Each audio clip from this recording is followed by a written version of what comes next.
ये उस दौर की बात है जब इंसानियत फतरी रास्ते से भटक चुकी थी। लोग खुल्लम खुल्ला अल्लाह की नाफरमानी कर रहे थे। ऐसे माहौल में अल्लाह ताला ने अपने नेक बंदे हजरत लूत अलैहिस्सलाम को नबी बनाकर भेजा। आप हजरत इब्राहीम अलैहिस्सलाम के भतीजे थे।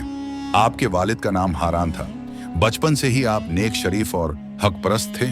जब हजरत इब्राहीम अलैहिस्सलाम को नबूवत मिली तो आपने भी उनके साथ ईमान ले आया।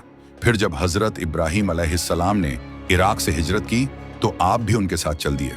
एक वक्त ऐसा आया जब अल्लाह ताला ने हजरत लूत को नबूवत अता की और उन्हें सदोम नामी एक बस्ती की तरफ भेजा गया।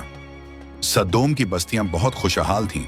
वहां के लोग माल दौलत में आगे थे, लेकिन अफसोस वो लोग ज्यादती और गुनाहों में डूब चुके थे।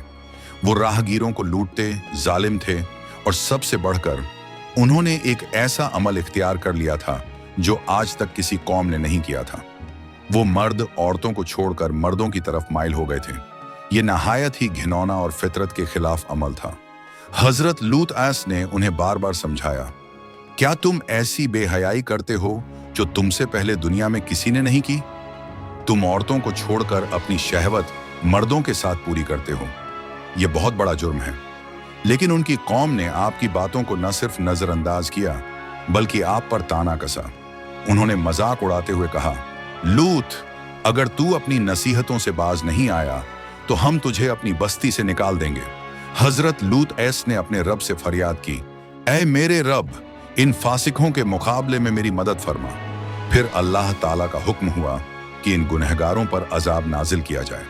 इस अजाब को लाने के लिए 3 फरिश्तों को भेजा गया जो बहुत खूबसूरत नौजवानों की शक्ल में आए। ये फरिश्ते पहले हजरत इब्राहीम अलैहिस्सलाम के पास पहुंचे और उन्हें खुशखबरी दी कि उन्हें बेटा अता होगा। फिर उन्होंने बताया कि वो हजरत लूत की कौम को हलाक करने आए हैं। जब ये फरिश्ते हजरत लूत के घर पहुंचे तो आपने उन्हें देखा और परेशान हो गए। कौम के लोग जब उन नौजवानों की खबर सुनते हैं तो फौरन हजरत लूत के घर पहुंच जाते हैं। आप कहते हैं, ये मेरे मेहमान हैं, मुझे रुस्वा मत करो, अल्लाह से डरो। मगर उन लोगों ने नाफरमानी की सारी हदें पार कर दी थी। तब फरिश्तों ने अपनी हकीकी शक्ल जाहिर की और कहा, ऐ लूत, हम अल्लाह के भेजे हुए फरिश्ते हैं।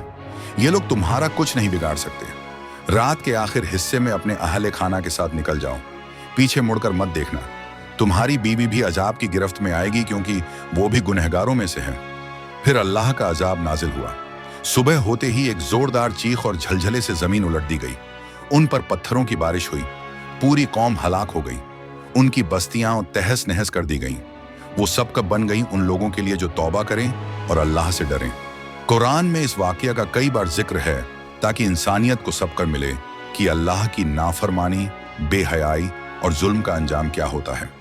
अगर आपको यह कहानी पसंद आई हो और आप ऐसी ही असरदार और इबरतनाक कहानियां सुनना चाहते हैं तो हमारे चैनल उर्दू स्टोरी कार्टून 2 को सब्सक्राइब करें। हर हफ्ते नई कहानियों के लिए बेल आइकन जरूर दबाएं। आपका साथ ही हमारी ताकत है।